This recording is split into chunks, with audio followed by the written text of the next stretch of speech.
stationed in northern Japan. Riding is great. There's not snow on the ground. So I do a lot of work on my bike just to pass time and can't ride, and it's fun to have a wrench in your hand and be around the bike. I think I'm a good example that you don't have to have a badass garage and all the high-tech equipment, because as you can see, this is what I got. I got a little painter's table with a board, friggin' plastic shed, you know, tunes, gotta have tunes, and then friggin' I gotta run electricity to the house, so I got some kind of power. So if I can do this with these kind of setup, you know, even the most simple of garage with heat and lights and all the good amenities, you'll be able to do this stuff under the house. Any further ado, I'm not bitching, don't get me wrong. I'm riding my Triumphs all over this world, man, thanks to taking on Uncle Sam and being stationed overseas. So very, very small price to pay for the rides I get to do. So anyways, a little story on myself, because hopefully my page can be something that's useful to other people to put out like that. So you're not going to see a lot of it. It's going to be about it, and you'll see the bikes and my rides and all the other good stuff I like to do. I know I'm not the greatest guy in the world, so here's my deal. 2007 Bonnie, and sleeping right next to her is my 06 Creamsicle. Why two Bonnies? Well, when I came here to Japan, this bike came with me. Well, come to find out, Japan import laws are pretty hardcore. It would have cost me between $4,000 to $5,000 to put this bike that I already own on the road. So, obviously screw that. So I went out, and I love Triumphs. I mean, I'm the odd guy. I'm the active duty military. You know, instead of on Harley, I like to be on a Triumph. But I've always loved British bikes. So went out in the market and I bought this, the 2007 Bonnie. The logic was I buy this, and I could sell it and at least get, even if I got a portion of my money back, I'm still making out better than just throwing my money at the government to put this bike on the road that I already own. It just made no sense to me. So, went out and bought another Bonnie. After having it, though, I decided it's pretty damn cool to have two Bonnies. So, when I do go back to the States, she's coming with me, and there's going to be a sidecar going on this one. So me and my two boys got a little vehicle to go get some ice creams. But anyways, this is what I'm doing. As you can see, the bike is kind of torn apart right now. And I'm going to make a video on everything, so anybody that's doing any of this work can hopefully look this up and get some good ideas. Not perfect, but my bike's run down the road pretty good. First things first. Here is obviously clutch cover. These 07s, the silver ones, came with the semi-lacquer type finish. Well, riding over here in Japan, where rainy season, right on the ocean, it just ate these up. I mean, these were beyond disgusting. They just, how they corroded, and I mean, you can still tell this is marred up pretty good. And all three of my covers were like this. And I pulled these off and stripped them. Just regular paint thinner you could buy at any store. And then just started wet sanding.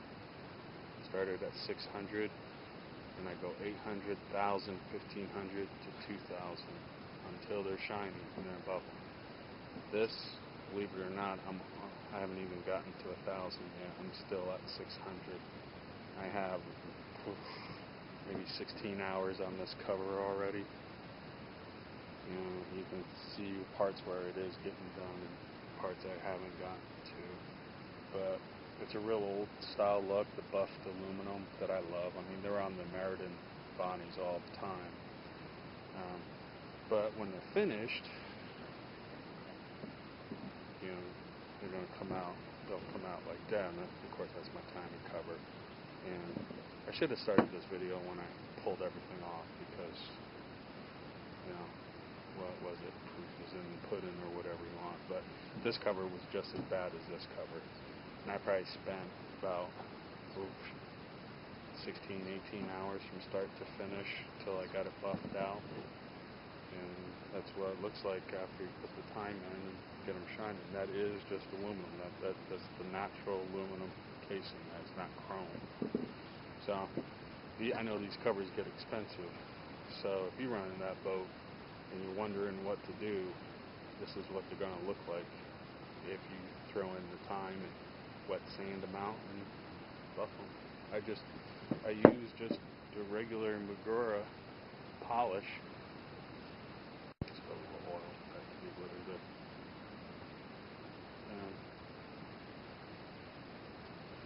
This stuff here.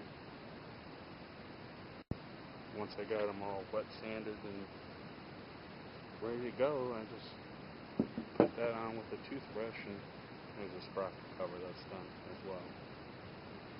Just, put it on and buff them out. Maybe other people find a better product than this. This is the only one I found on the shelf that I don't pay 3 times the amount of money for being over here, so I went with that one. So I figure I'm going to be doing all that. I'm going to take the headers off. There's the headers right there next to the crucible. I got Predators on these. Took those off and cleaned them up. But just figured take the headers off and get a deep cleaning going on the bike. You've never seen behind your timing cover. That's what it looks like. This is all magnetized and comes out. This is the part that's going to screw into the cover. I'm going to make a video on assembling that. So in future videos to come, I'm going to do something even as simple as an oil change on the Hinckley Bonnie, and I'll show that the oil and filter change. Reassembly on the timing cover. Let's see, what else am I doing? I've got fenders. I got a spare set of fenders I gotten off a farm to stripping them down. You can see I didn't like how it turned out, so I wet sanded them. I'm going to have a go at it again. They're going to be black with a 2-inch wide racing strip and silver. And then I'm going to pinstripe gold from the black into the silver. Just kind of old school look and change it up a little bit. And here's the rear fender. And it's still priming out, getting ready. So I'm going to be putting that on. Of course, buffing out my covers. These two are done. I'll only make a video to show to put them up just to make it simple. I mean, it's usually simple because you do it a couple times. I know there's people out there like me when I first started riding Triumphs, didn't know shit and had to figure it out. So hopefully this helps somebody. I'm also going to be, obviously my clutch cover's gone. I got the green springs from Barnett. I'm going to be putting on that, and I'm going to put new clutch plates on as well. I'll make a video of that. I tried getting this off. I could have made a homemade rig to pop this off. I'm just not into that. I went ahead and ordered the Triumph restraint clutch holder, and I got a impact driver on its way. So I'm just into using the right tools. I'm not going to make some homemade crap up that's going to mar my bike up or whatever. I'm just going to get the impact driver and a tool that works right and popped off the way it should be. This is the type of bike I want one of my boys to have 20, 30 years from now. So I'm kind of into getting the right tools and doing it the right way. But anyways, I'll make a video of that, of course. I'm going to run new cable, clutch cable, just because it's an 07. I already got the bike taken apart, so I got the cable, so screw it, and just put a new one on. Of course, I'm going to make a video for that. I got new springs to put in the fork. I'm going to change the oil in the forks. I'll make a video for that. And I'm going to put some new pads on and bleed both my front and rear brakes. I think that's going to be about it, as far as I can think. I'm just going to make a video of each maintenance item I do, and on top of that, I always throw my GoPro on my helmet, and usually snap off a lot of videos of out on my rides here in northern Japan. And so if you want to see what riding like in Japan, have a look through the page. And so it's going to be just not only maintenance items, but riding too. Oh, and one last thing, I am going to take my cam covers off, and I'm going to do my valve clearance checks, especially now. And a big reason why I'm doing all this now too is not only the timing, but with wanting to get the covers all nice and cleaned up and pretty. The oil's drained, the cover's off. It just makes sense in the realm of timing to get it all done now, because you're basically going to be checking the clearance on your valves up here. You're taking out the spark plugs, but in order to do that, it's a 10 millimeter. You run this, you run the cams up to get to the position you need. So might as well do it now. Everything's taken apart, and there'll be one more thing on the list. And then finally, after everything's all done, I'll take her out for a run and get it nice and warm and ready to go. And then I'm going to synchronize my carbs together. Or I should say I'm going to check to make sure the synchronization is still good. Because I did do my own homemade airbox gut last year. I love it. Really opened it up.